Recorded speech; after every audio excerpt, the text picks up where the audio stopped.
Hey guys, everybody knows that like fitness and exercise are some of the most common New Year's resolutions that people don't stick to. So today we're going to discuss how to actually get success from your fitness and exercise goals and to continue to do it throughout the year.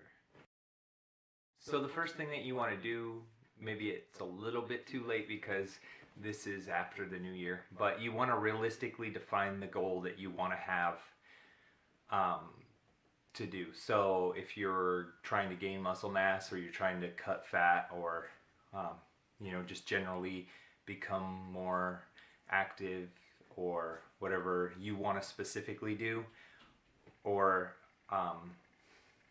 even to the point of maybe saying, okay, I want to work out 3 times a week, every week, or whatever. The more clearly defined your goal is, the easier it is to tell when you're going to not accomplish your goal and to correct accomplishing it. Because if you just say like, oh, I want to work out more than I did last year, and you never worked out last year, then working out once is working out more than you did last year. So if you do that, then you feel like you accomplished something even though you really didn't, I guess. So the next thing you want to do is you want to kind of keep track of your progress, including like how often you want to work out, when you do work out, or whatever. Kind of schedule it.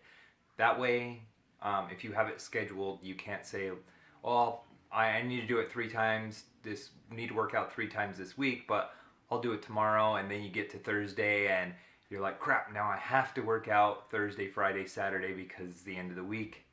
And you can get it done earlier in the week so that you can actually accomplish what you're trying to accomplish.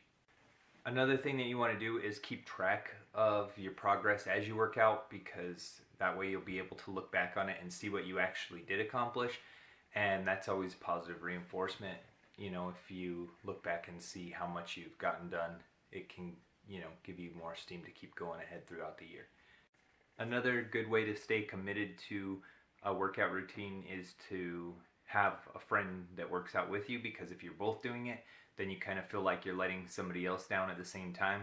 And it's harder to let somebody else down than it is to let yourself down. So that way you'll continue, if only for their benefit, which will actually be to both of your benefits. Depending on the goal that you want to set, or depending on the goal that you do set, if you want to like gain muscle mass, or you want to improve your cardiovascular health or whatever, you're going to want to pick an activity that not only falls within what's actually going to accomplish that goal, but it's also going to be something that you want to do. Because if it's something that you don't want to do, you're not going to do it. If you set a goal, let's say, to eat healthy one year, and you think eating healthy is lima beans, and you don't like the taste of lima beans, you're not going to finish. For the same in the same way, if you set a goal to run a marathon by the end of the year and you hate running, you're probably not going to continue on that path to accomplishing your goal of running a marathon, if it's just something that you don't want to do in the first place. Now on to actually, when you start working out, what you want to do is make sure that every time you're working out that you do your warm-up and stretches, because you don't want to injure yourself. And then what happens when you injure yourself is the next day you're like, oh, I'm really sore, or I pulled a muscle, I can't work out today. And then you kind of fall into a rut, and then you stop working out. So especially when you're new to working out, or you're coming off a hiatus, you're gonna want to make sure that you stretch properly, warm up properly every single time that you work out. And along that same line, if you're just starting your exercise program, or you haven't exercised in a long time, you want to make sure that you start off at a lower intensity than you normally would. Because and I've done this before a lot of times, when I come off a hiatus and I look at my last logs and I'm like, okay, well, I was doing this many sets at this many reps and this weight, and I'll try to do that right again, the same workout that I was finishing off on last time after a 3-month break, and you'll come back to it, and you won't be able to do that anymore because, you know, if it's not something you continue to do, your muscles kind of lose their will to do that over time, and you're only really setting yourself up to get injured, or at the very least to be sore. And then when you're sore, you don't want to work out, and then when you don't want to work out, you kind of fall into that rut again, and then you won't accomplish your goal of working out. Another thing you don't want to do is to cut any corners, or, you know, use the wrong weight, or the wrong form, go the wrong distance if you're running or something, because if you you know, use a higher weight than you normally would have, then you can injure yourself. Particularly if you are one of those people that bought a gym membership and you go to the gym and you're like, oh, that guy over there's lifting whatever, and so I think I need to lift the same thing so that, you know, I don't look weak or whatever. You know, that's just gonna cause injury. Like, trust me, you don't want a hernia or like a strained muscle or anything just because you are trying to go at it too fast, too hard. So then the other thing is proper form. If you can't maintain the right form with the weight that you're using, you need to drop down your weight. Or if you can't maintain the form because you don't actually know how to do the exercise, you either need to, you know, get in touch with a personal trainer that can walk you through that kind of stuff, or, you know, watch videos or read books, or however you absorb information better to learn how to do that exercise properly. Because if you're not doing it properly, not only are you more likely to injure yourself, but you're also not getting the actual benefits that the workout was designed for. So then you're just wasting your time basically, and asking to be injured. So you don't want to do that. You really want to couple your exercise with nutrition, proper nutrition, sleep, and lots of water. Maybe not necessarily lots of water, but enough water. Most of the people that I've ever talked to, they always, include myself included, tell me how we don't drink enough liquids and stuff. So, you know, it's really important to keep hydrated, especially when you're going through more physical exertion than normal. You're sweating more than normal. You really need to keep your fluid intake up. And as far as proper nutrition goes, you could probably do like a week-long show about, you know, just everything that's to do with nutrition and everything. And a lot of the information would probably be wrong in a week. Like, I don't know if you remember, but they used to say how, like, oh, eggs are really good for you, you should eat eggs. And then a couple years later they came back, oh, eggs are horrible, you shouldn't eat horrible. Then they came back with, oh, egg whites are okay, but not the yolks. And then, oh no, egg yolks have the good cholesterol in them, they're okay to eat. So we're always finding new information on proper diet, and, you know, and you can get down into more and more detailed and scientific explanations of things, like all the way down to respiration and ATP of your cells.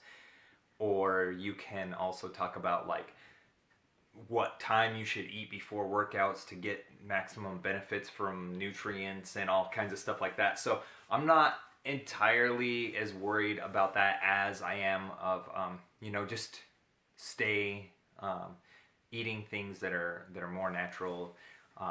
Make sure that you intake enough, you know, vegetables and stuff like that. I know that's usually one of the biggest problems, at least in America, is we have really poor diets of mostly fast food for a lot of people, and I know a lot of that's to do with time constraints, and it's much cheaper to eat unhealthy food than it is to eat good wholesome food. So I don't want to go into like a long spiel about that right now, so we'll just keep moving on. And the other thing was sleep, and with sleep, it's almost a little bit out of your control, because I know there's a lot of outside factors that influence that. I work a crazy schedule, so I don't get to sleep like a normal sleeping pattern and everything, and I know it's really hard for me to get the amount of sleep that I need, because my body's always kind of trying to adjust for the hours that I need to be awake.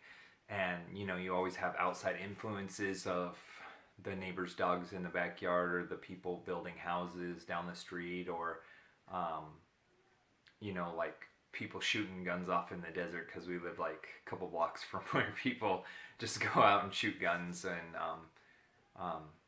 racing cars up and down the street, whatever, any kind of outside influence. Um, you can kind of maybe offset that with those sleeping things that girls wear. I guess anybody can wear them, but um, they're like those horse blinder things that you put on. I can't wear those. It just annoys the crap out of me. You can get like sun blocking, light blocking drapes for your windows, and those things that go in your earplugs to prevent any kind of outside things. The only bad part about that is when you don't hear your alarm going off and you don't wake up in time because you got earplugs in. So the last thing that I'm going to suggest that will help you stay up with your goals of fitness in the new year is to join a forum or other sort of progress group to keep track of your progress. Because if you're keeping track with other people and you're part of a group, it makes you feel more like you need to do it. It's kind of like my working out with a friend thing earlier. If there's somebody else involved, you feel more inclined to actually do something. Like if you promise yourself something, like you're going to vacuum the floor, and you don't get it done, you're just like, I didn't vacuum the floor. But if you tell your wife that you're gonna vacuum the floor and then you don't vacuum the floor, she beats the crap out of you. I mean, no, you feel really bad if you don't get it done. So, because you're not just letting yourself down, you're letting somebody else down. If you're part of a forum where you discuss it, it can keep you more excited about doing it. You can learn about new things, maybe discover new exercises that you haven't tried yet that you'll like, or that keep you at least changing exercises so that you're going through new fresh things all the time, which also helps. If you're not repeating the same exercise regimen over and over and over again, you'll eventually get worn out on that. So if you throw new things into the mix, it helps keep your workouts fresh, and it will prevent you from just getting tired of doing the same old thing over and over. So hopefully you and I can both finish our fitness goals for this year, and I'll stay updated with my progress. That's one of the ways that I'm gonna make sure that I stay on track is you guys are there to kick me whenever you want, really. I don't care. Go ahead and troll me in the comments, and I'll see you next time.